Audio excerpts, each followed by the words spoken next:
Indonesia, bangsa kami yang belum Tuhan mengenal kebenaran secara mayoritas penduduknya. Terima kasih, biarlah Tuhan Roh Kudus mematraikan firman dan kami semua Tuhan mendapat berkat dari firman ini. Di dalam nama Tuhan kami, Yeshua, Raja yang akan datang kedua kali, kami berdoa. Amin. Shalom. Bapak Ibu semua, terima kasih untuk kesempatan yang diberikan kepada saya. Ya Pak Gembalanya nggak ada ya Pak Pendeta. Daniel Hendrata dan Ibu Dedi, terima kasih. Bapak Ibu, terima kasih.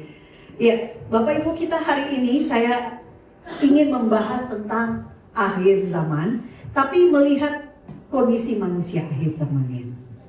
Karena apa? Karena kalau bicara tentang akhir zaman secara tanda-tanda itu akan panjang.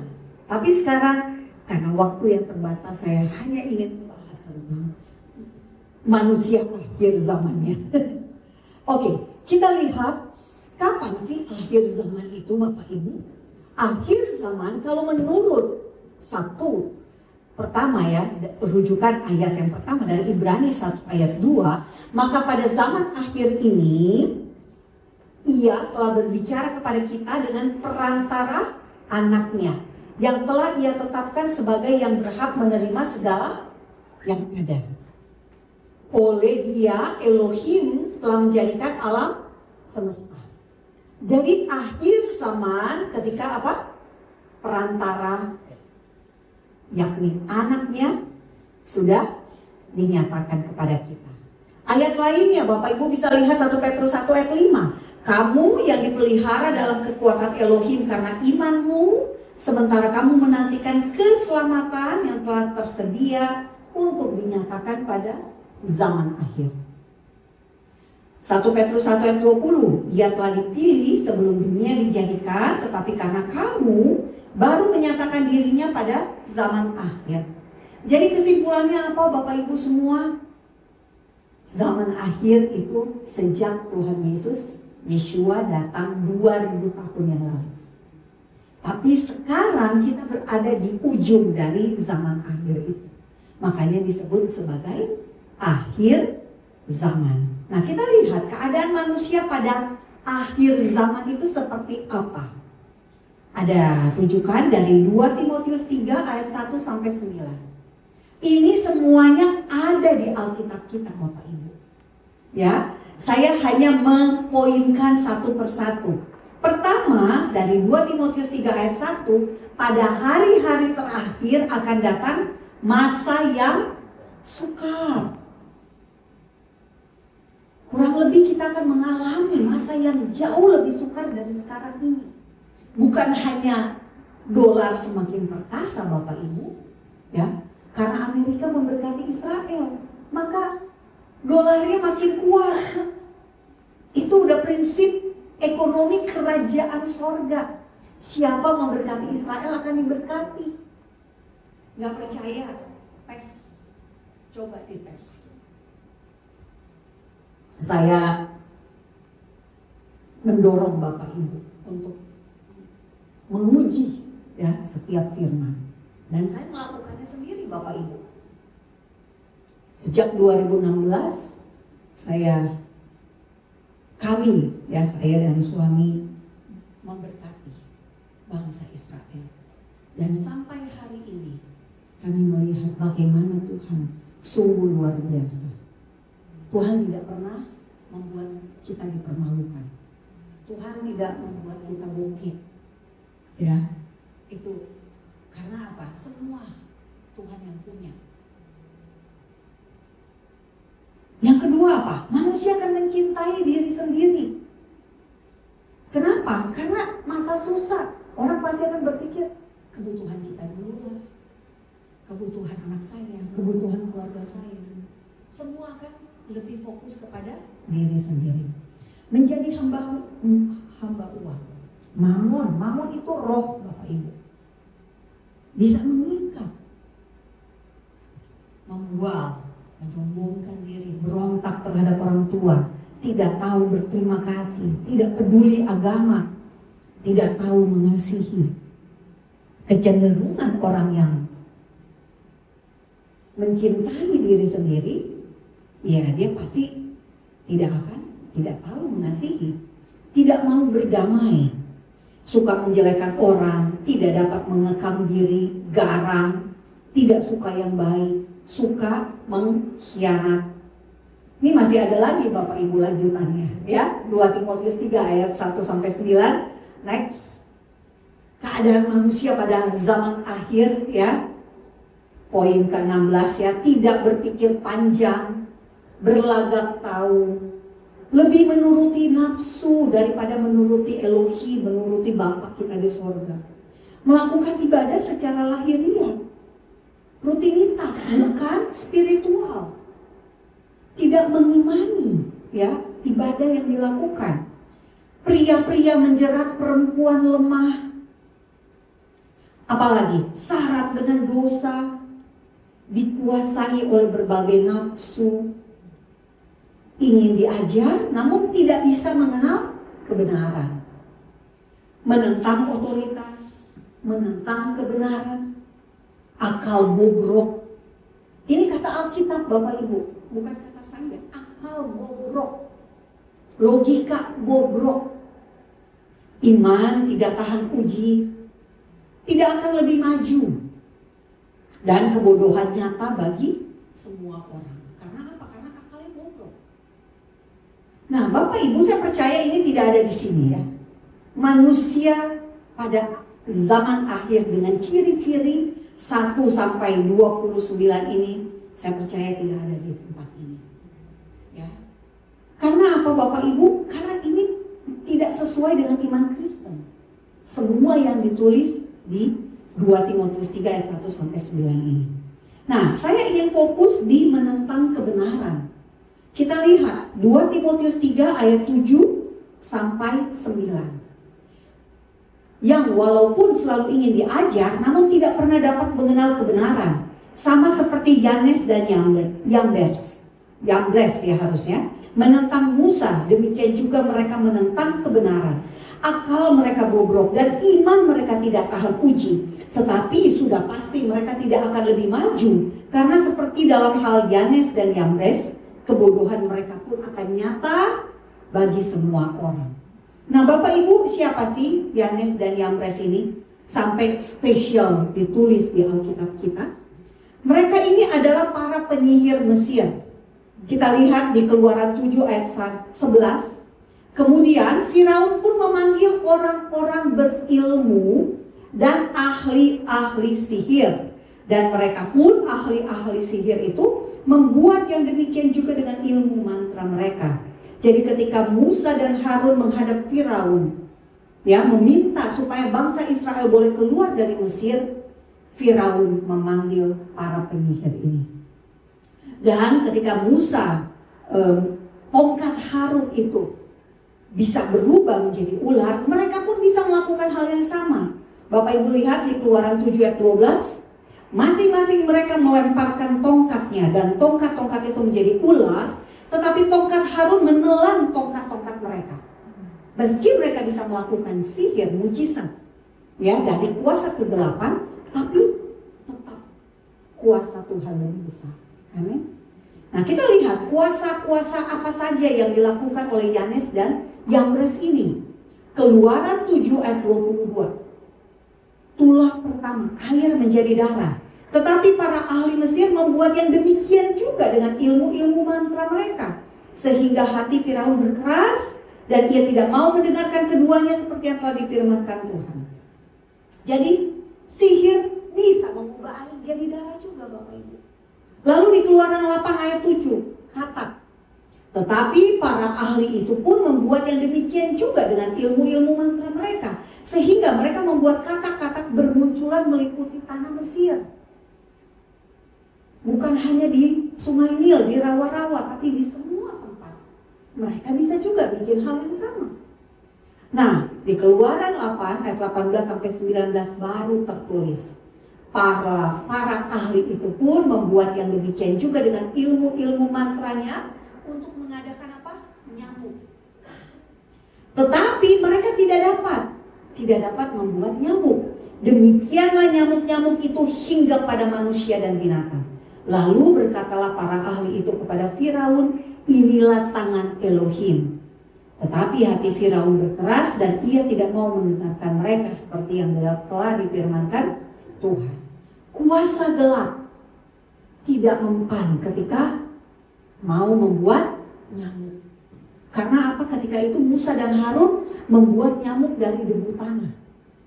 Ya Bapak Ibu, debu tanah, dewa orang Mesir ada namanya dewa Geb.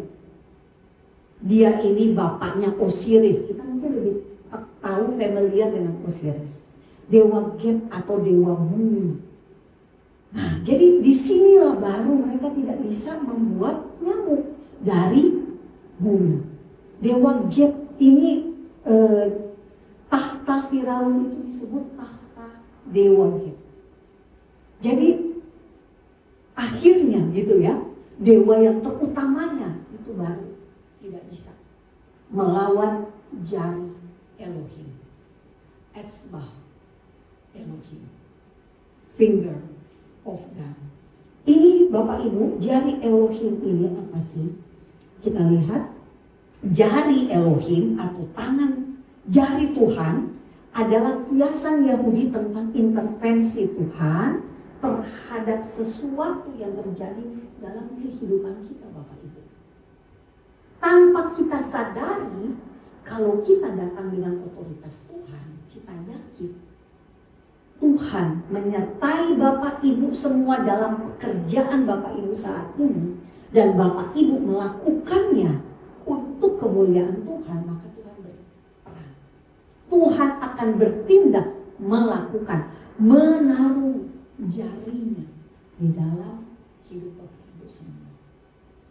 Nah, jari ini, jari Elohim ini digunakan juga ketika Tuhan Yesus berkata di Lukas 11 ayat 20 dan 23.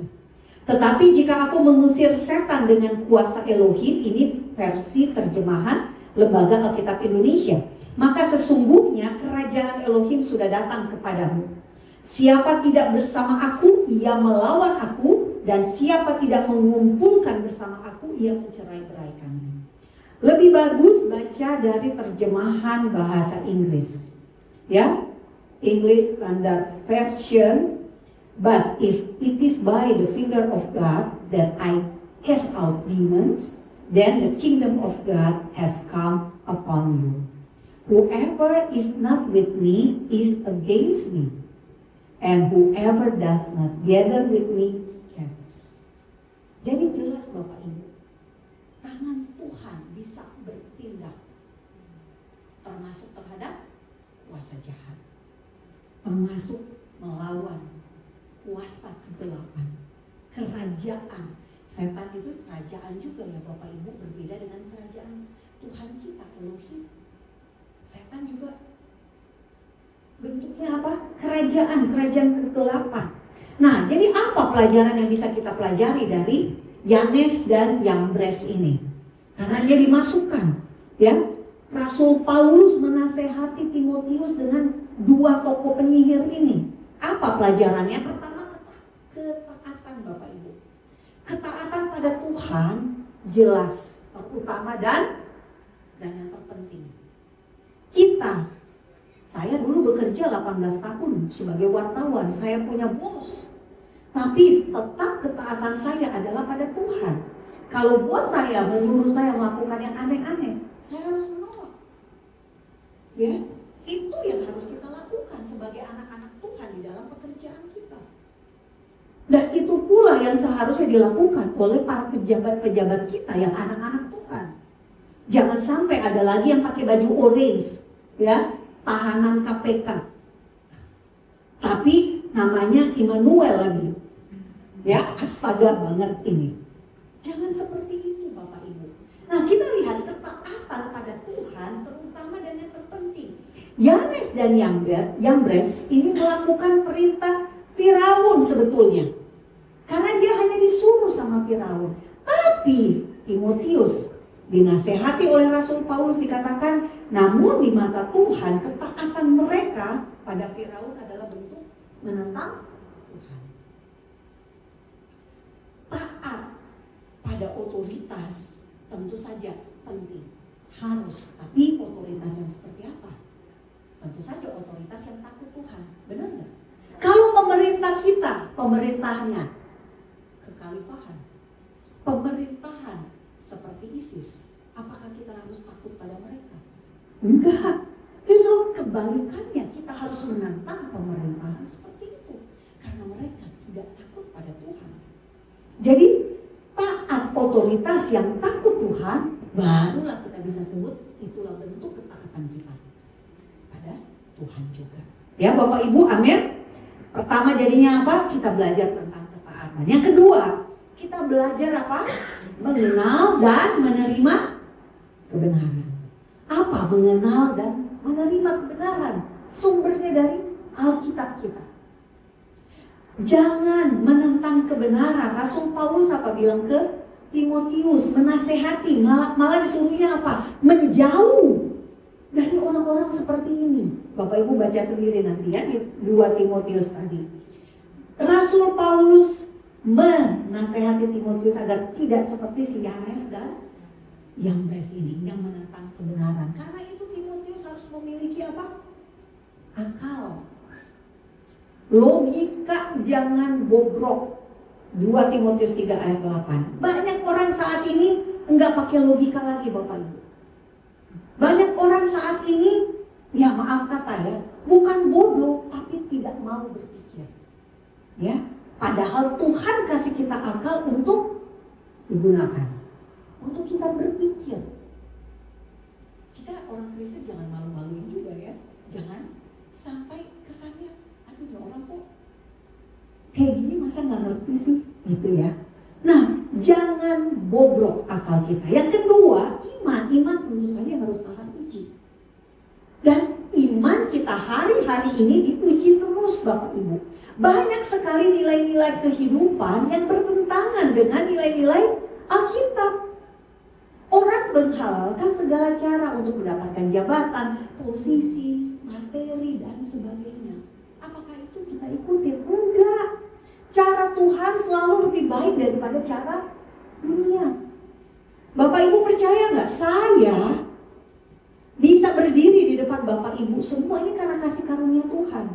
Saya meskipun lulus S1 mikrobiologi industri, ya, saya harusnya jadi saintis gitu ya.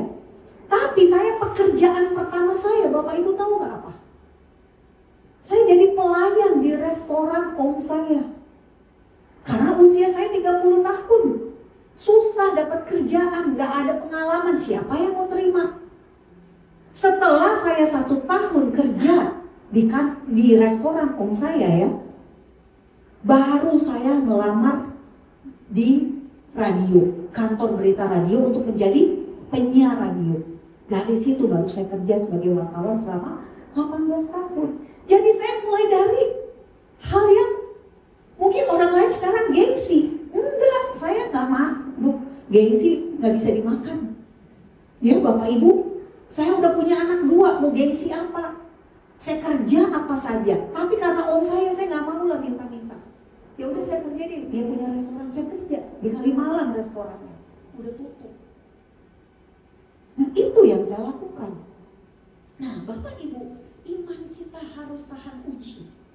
Jangan gara-gara satu hal yang kecil kita kehilangan upah kita yang besar yang menanti di surga. Sebetulnya upahnya juga nggak hanya di surga ya Bapak Ibu, di kehidupan kita sekarang ini. Karena Tuhan kita adalah Tuhan yang setia, tidak pernah membuat kita apa? Dipermalukan karena kita bertahan pada iman kita. Nah saya taruh gambar replacement teologi karena inilah teologi yang saat ini banyak dipercayai oleh orang Kristen, menganggap Israel sudah tidak ada, yang ada hanya gereja. Tidak Bapak Ibu, dua-duanya ada sebagai saksi Tuhan di akhir zaman ini. Israel ada, orang Kristen, orang percaya juga ada. Pelajaran ketiga apa? Mengenal Roh Kudus ya. Setelah mengenal kebenaran, menerima kebenaran, kita harus mengenal Roh Kudus yang adalah roh kebenaran itu sendiri. Orang yang menentang kebenaran berarti dia tidak punya Roh Kudus, karena Roh Kudus adalah roh kebenaran. Kita lihat Yohanes 14 ayat 6. Aku akan minta kepada Bapa, Yohanes 14 ayat 16 sampai 17. Aku akan minta kepada Bapa dan ia akan memberikan kepadamu seorang penolong yang lain, supaya ia menyertai kamu selama-lamanya. Ayat 17, yaitu roh kebenaran. Dunia tidak dapat menerima dia, sebab dunia tidak melihat dia dan tidak mengenal dia. Tetapi kamu mengenal dia, sebab ia menyertai kamu dan akan diam di dalam kamu. Amin. Jadi ada roh kebenaran di dalam diri kita, Bapak Ibu. Kalau punya roh kebenaran, maka kita pasti akan mengerti mana yang sesat, mana yang benar. Ya, kita lihat 1 Yohanes 4 ayat 6. Kami berasal dari Elohim, barang siapa mengenal Elohim, ia mendengarkan kami. Barang siapa tidak berasal dari Elohim, ia tidak mendengarkan kami. Itulah tandanya roh kebenaran dan roh yang menyesatkan. Roh yang bukan dari Tuhan, dari Bapa kita, pasti akan menyesatkan Anda semua. Kita harus peka, menguji setiap roh, menguji setiap ajaran. Karena apa? Mendekatkan kita kepada Tuhan atau menjauhkan kita. Dan setiap roh kebenaran akan menghasilkan buah roh, memproduksi buah roh. Dan yang jelas Bapak Ibu, kalau kita tertanam Roh Kudus ada di dalam kita, maka hasilnya pun masa-masa sulit yang dikatakan di 2 Timotius ini tidak terjadi dalam hidup kita. Karena apa? Karena roh kebenaran pasti muncul dengan apa? Buah-buah kebenarannya. Gak mungkinlah orang yang ada buah kebenaran hidupnya harus minta-minta roti. Ya, Daud bilang orang benar, anak cucunya tidak akan meminta-minta roti. Kita aminkan ini Bapak Ibu. Roh Kudus dan roh jahat. Kita lihat. Kenapa kita harus memiliki roh kudus? Karena ada saingannya, roh jahat. Roh jahat inilah yang berusaha membawa Bapak Ibu semua jauh dari Tuhan. Dia cari teman, gak mau sendirian di lautan api Bapak Ibu. Lihat Efesus 6 ayat 12-13. Karena perjuangan kita bukanlah melawan darah dan daging, tetapi melawan pemerintah-pemerintah, melawan penguasa-penguasa, melawan penghulu-penghulu dunia yang gelap ini, melawan roh-roh jahat di udara. Sebab itu ambillah seluruh perlengkapan senjata Elohim, supaya kamu dapat mengadakan perlawanan pada hari yang jahat itu dan tetap berdiri, sesudah kamu menyelesaikan segala sesuatu. Jadi kita memerangi, melawan roh jahat. Dengan apa? Dengan roh kudus yang ada di dalam kita. Kalau nggak ada roh kudus nggak bisa. Kita babak belur. 2 Korintus 13 ayat 8. Karena kami tidak dapat berbuat apa-apa melawan kebenaran. Yang dapat kami perbuat ialah untuk kebenaran. Bapak Ibu, kalau ada roh kudus, roh kebenaran, apa saja yang Bapak Ibu hadapi, Bapak Ibu akan lakukan. Pasti bisa. Karena apa? Kita nggak bisa berbuat apa-apa melawan kebenaran. Pasti Bapak Ibu ada di pihak yang pemenang. Pemenang iman. Pemenang dalam akhir zaman ini. Kita bukan menjadi manusia dengan keadaan seperti yang disebutkan di 2 Timotius tadi. Kita kebalikannya dari tanda-tanda manusia tersebut. Nah yang terakhir Bapak Ibu, roh kudus kita perlukan karena apa? Lawannya ada roh jahat. Dan roh jahat jelas sekali itu Satan, iblis. Yohanes 8 ayat 44. Iblislah yang menjadi bapamu dan kamu ingin melakukan keinginan-keinginan bapamu. Ia adalah pembunuh manusia sejak semula dan tidak hidup dalam kebenaran, sebab di dalam dia tidak ada kebenaran. Apabila ia berkata dusta, ia berkata atas kehendaknya sendiri, sebab ia adalah pendusta dan bapa segala dusta. Iblis berusaha membawa kita kepada iblis, kepada kubunya. Dengan cara apa? Misinformasi, hoax, disinformasi, berita bohong, termasuk soal kebenaran tentang Tuhan.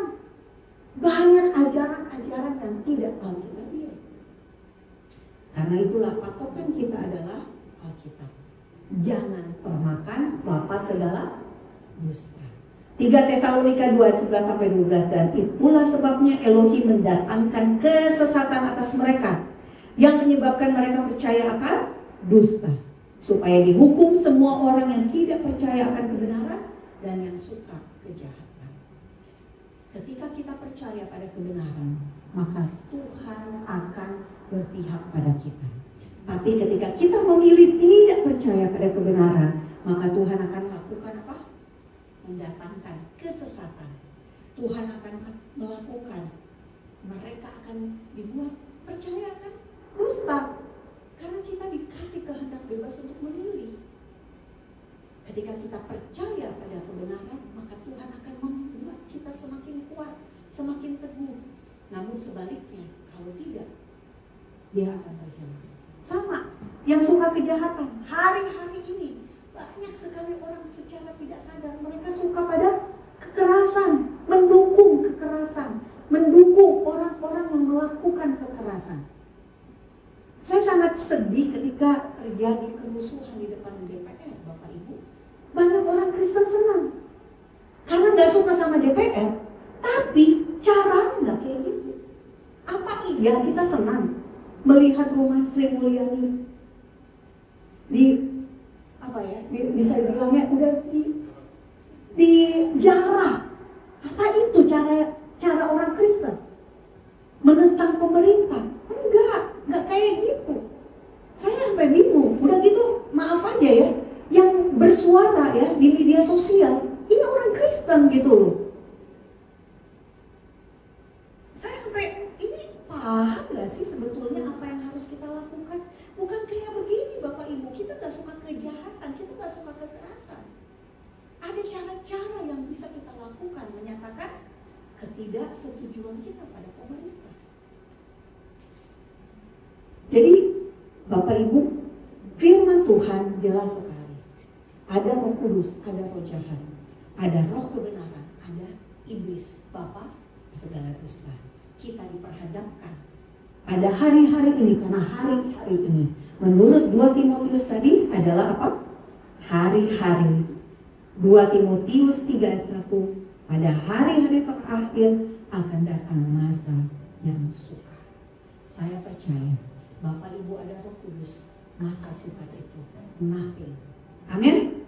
Mari kita bangkit berdiri, kita berdoa.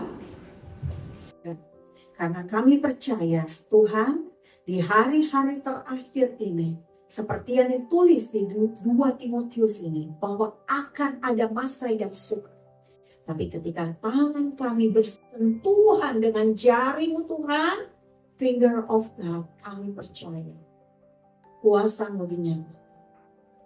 Tuhan turun tangan atas hidup kami. Ambil alih hidup kami. Jadikan seperti yang Tuhan mau. Pakai kami Tuhan di saat ini ketika kami bekerja. Pakai Tuhan. Pekerjaan kami menjadi alat di tangan-Mu untuk menjadikan kami berkat. Dan melalui pekerjaan ini kami diberkati dengan cara Tuhan. Kami percaya Tuhan, Engkau menjadikan kami naik dan bukan turun. Menjadikan kami kepala dan bukan ekor. Terima kasih Bapa, kami berdoa Tuhan. Buat mereka yang punya bisnis usaha, Kau berikan buka tingkap-tingkap langit Tuhan. Klien-klien yang baru Tuhan. Konsumen, pembeli, semua Tuhan. Mitra yang terbaik Tuhan pilih. Engkau tidak akan mempermalukan iman kami. Ketika tangan kami mencari jari-Mu Tuhan, finger of God yang turun, kami percaya dengan iman. Di dalam nama Tuhan kami, Yesus Kristus, Yeshua yang akan datang kedua kali sebagai Raja. Kehendak-Mu jadilah di bumi seperti di surga. Amin.